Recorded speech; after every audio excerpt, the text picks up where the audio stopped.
Praise the Lord, hallelujah.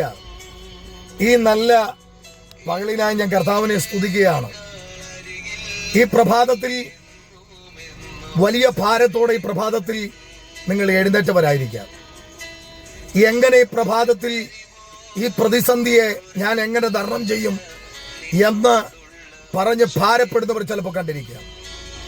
ചിലപ്പോൾ ഈ നിമിഷം ഇന്നത്തെ പ്രഭാതത്തിൽ ചിലപ്പോൾ പോലീസ് സ്റ്റേഷനിൽ കയറാൻ ചെല്ലുവാൻ പറഞ്ഞിട്ട് കാത്തു നിൽക്കുന്ന വ്യക്തിയായിരിക്കാം. കുടുംബ വിഷയത്തിന്റെ പേരിൽ തകർന്നു നിൽക്കുന്ന വ്യക്തിയായിരിക്കാം. ജോലിയുടെ പേരിൽ തകർന്നു നിൽക്കുന്ന വ്യക്തിയായിരിക്കാം.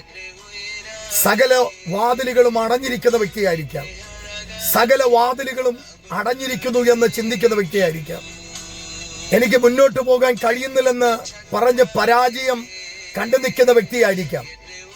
പക്ഷേ ഇന്ന് പകൽ ഞാൻ പരിശുദ്ധാത്മാവിന്റെ നിറവിൽ ഞാൻ നിങ്ങളോട് പറയുന്നു, 121 സങ്കീർത്തനം എന്ന വാക്യം ഇങ്ങനെ പറയുന്നു: നിന്റെ കാൽ വഴുതുവാൻ അവൻ സമ്മതിക്കയില്ല, നിന്നെ കാക്കുന്നവൻ മയങ്ങുകയില്ല. ഇന്ന് പകൽ നീ ആയിരിക്കുന്ന അവസ്ഥയിൽ നീ വഴുതിപ്പോകാൻ, നീ തകർന്നു പോകാൻ എന്റെ ദൈവം ഇന്ന് പകൽ അനുവദിക്കുന്ന ദൈവമല്ല. നീ ധൈര്യമായിരിക്കുക, ധൈര്യമായി പുറപ്പെടുക.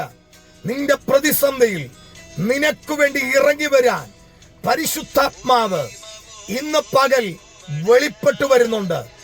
ഇന്ന് പകൽ കർത്താവ് നിനക്ക് വേണ്ടി ഇറങ്ങാൻ തന്റെ ദൂതന്മാരെ അവൻ കൽപ്പിച്ചാക്കിയിട്ടുണ്ട്. നീ ഭയപ്പെടേണ്ട, അവൻ നിന്റെ കൂടെയുണ്ട്. നീ ധൈര്യമായിരിക്കുക. എന്റെ ദൈവം നിന്നെ കാവൽ ചെയ്യാൻ അവൻ തന്റെ ദൂതന്മാരോട് കൽപ്പിച്ചിട്ടുണ്ട്. നിന്റെ കാൽ വഴുതുവാൻ അവൻ സമ്മതിക്കയില്ല. God bless you. ഇന്നത്തെ പ്രഭാതത്തിൽ വലിയ വിജയം നമുക്ക് കാണാം. മറ നദ.